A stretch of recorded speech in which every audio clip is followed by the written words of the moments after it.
So without further ado, please meet Mr. Cyrus Western, the Region 8 EPA Administrator. Good morning, everyone. I'm Cyrus Western. I'm the President's nominee for the Region 8 Administrator at the EPA. Really want to appreciate, thank you to Kirby and to everyone who organized this event. My Chief of Staff, Christy Woodward, who's floating around here somewhere, has really emphasized this one and said it's a great event, and she did not lie. So last night, I'd never been to the Western Slope before. I'm from Sheridan, Wyoming, and so this is my first time. So last night, looking over the entire valley, it was a really beautiful experience. So I appreciate everyone who organized that. I want to just talk a little bit about myself and my background.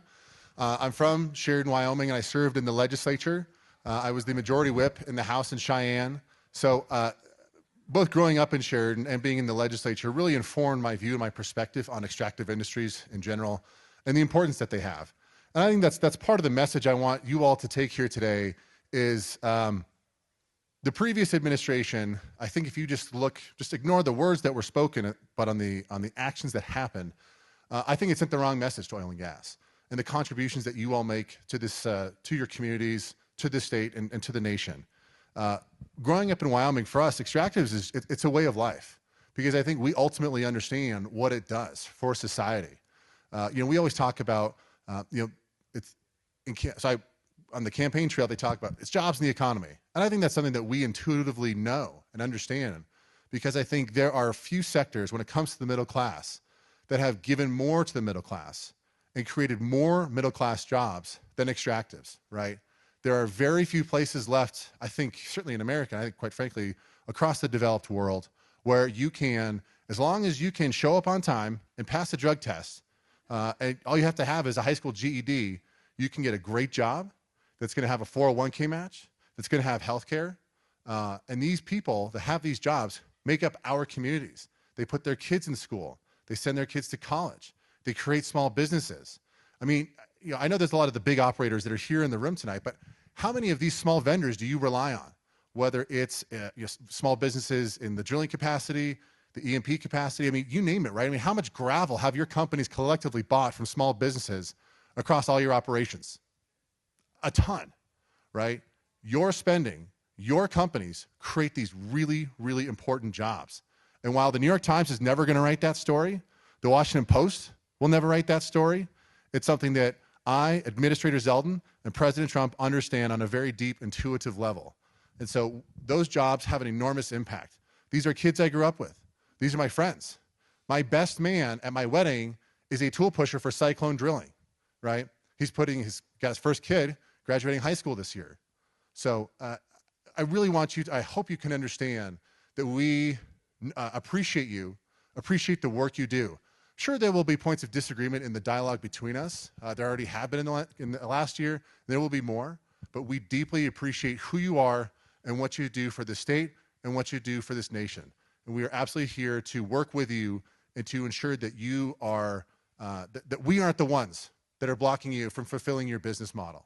So I really wanted to emphasize that. Some of the stuff I think as it's relevant to the folks in this room, the administrator has really emphasized his 5 pillars. And the 2 of those that are most relevant, one is cooperative federalism. The reality is the states do 80% of environmental regulation across the country, and that's no different here. Again, being a Wyoming guy, we all know it's true. Who knows Wyoming industry better? Wyoming DEQ in Cheyenne or the EPA in headquarters? That's an easy one. And I think the same here in Colorado. We want, and we're working right now on Class 6 primacy, right? And they're going through that process. And so we want to hand as much of that off to the states as we can. Because at the end of the day, those regulators are the ones who are living in your communities, that you know them best, and you can build those relationships with. So that cooperative federalism is really important to us. The second thing is permitting, is energy dominance. And in terms of the EPA, a lot of that means what we do in the permitting capacity. Raise your hand if you or your company or one of the companies you work with uses aquifer exemptions. Raise your hand. Okay, so there's some hands going up. That's one of the #1 things I wanted to turn around as the Region 8 Administrator, right? We saw what happened under the last 4 years. You were submitting your applications, radio silence. You reach out, you wouldn't get an answer back. Phone calls, emails, all that stuff weren't getting returned. Quite frankly, that's just bad customer service, right? Taxpayers you all, your companies, in an individual capacity, the public, fund our agency. To me, I view that a lot of this is just customer service, right? You need to respond to emails, pick up the phone, call people back. And so that's one of the top things that we really worked on in Region 8. When I came into office, there was almost 10 backlog aquifer exemptions. Within 4 months, we got all those out the door. And so that's one of the things I want you all to take away is if you are having an issue or if there's just, you sense there's some type of miscommunication or we're not fully appreciating what you're dealing with in a given situation, call us, right? Call my staff. And if you're still not able to resolve it, call me. I'm more than happy to come in and play referee and call balls and strikes. And I really, truly mean that, folks. Try to resolve stuff at the staff level, right? Engage, pick up the phone and have the conversation. But if it's still not happening, call me or my chief, Christy Woodward. She's over here. Please do call us if you're having problems. Like, I took this job specifically because I wanted to help be a problem solver. So don't be afraid to use this as a resource and to engage us on that, because it's a big deal. Whether it's, raise your hand if you guys deal with Title V permits. Again, bunch of hands going up. These types of things are really, really important. And certainly while we're in office under this administration, we want to get as many of these things out that we can and as durable as we can. And I really want to emphasize that second point. Speed is really important, but durability, I would argue, might even be more important, quite frankly, because we all know the other side's not going to stop. They are hiring the best lawyers at the best law firms to challenge every single thing that the folks in this room do and that we do as an agency. So that's one of the big points that the administrator has emphasized, and I've really emphasized to all of my permitting folks and my attorneys within Region 8 in the agency and agency-wide, is that we have to make sure that we are turning out really high-quality permits that are really good, highly durable, that have really good enforceability components in them. And I also wanted to talk a little bit about enforcement as well. Being a Wyoming guy, I am under no illusions that the relationship historically between the EPA and the regulated industries, specifically oil and gas, not that great, right? One of the top things I want to do, at least in this region, in Wyoming, Colorado, Utah, North Dakota, Montana, South Dakota, all these states, these resource, these extractive, heavy states, is try to change that relationship. Because I think, again, problems are always going to come up. Disagreements are always going to come up. But if you don't trust us and if we don't trust you, how can we work through those disagreements together? So I think that starts by building those relationships. And that's why I've been trying to take my career staff, who are going to be there for 10 plus 20 years, and really engage them with your technical staff. That's a really important relationship that I want to build. So if you're getting phone calls from my technical staff, it's because I've instructed them to call you and say, well, can you explain us this part a little bit more? Let's talk through this. Because I think the more that they get to know you and your staff and you get to know them, I feel like when those disagreements come up, there's at least a baseline relationship or at least a little bit of trust so we can work through them together. And so that comes to the conversation about enforcement. It's a big component of what we do, but if you all, I don't know how many in this room saw, but last December, our enforcement division within the EPA in Region 8, we came out with this compliance-first approach. And I cannot overemphasize how important this is and what a big shift this is in EPA enforcement doctrine. The record would show that for many years now, kind of the approach was like, oh, little violation, we're going to hit you with an NOV, generally. Would you all agree with that? Raise your hands. Okay, some hands are definitely going up. We want to get to a compliance first, right?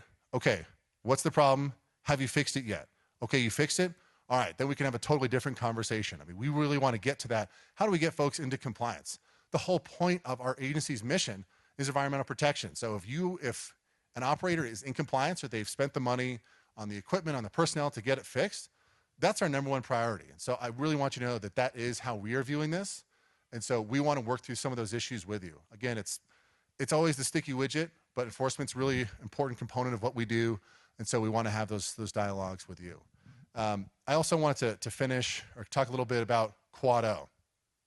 I know it's kind of one of the big topics because it all deeply impacts you and your businesses. We had the skinny reconsideration. Under the prior administration, you had to do 24-hour monitoring for some of these net heating values and these enclosed combustion devices. We think that skinny reconsideration just for that component gave that relief, so you don't have to do that constant compliance monitoring. I know everyone's really focused on the broader reconsideration that we're working on, and we are working through it.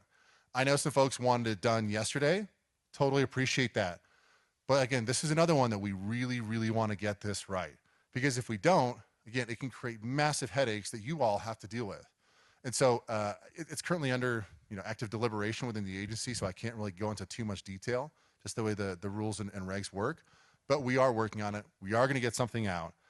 It's been a tough one for us, quite frankly. I mean, because the feedback we've been hearing from the small mom and pop operators and the stripper well folks is just quite fundamentally different than the feedback we've been hearing from some of the super majors and those types of folks. So it's one that someone's going to be upset no matter what with the rule that we do come out with, but know that we are being thoughtful, we are being deliberative, and we're hearing everything that's everybody across the oil and gas spectrum and the feedback they've been submitting to us. So I wish I could say every single person's going to love it, but just know that we are really going through everything in the rulemaking process, responding to comments and the commenting process to try to do the very best job that we possibly can.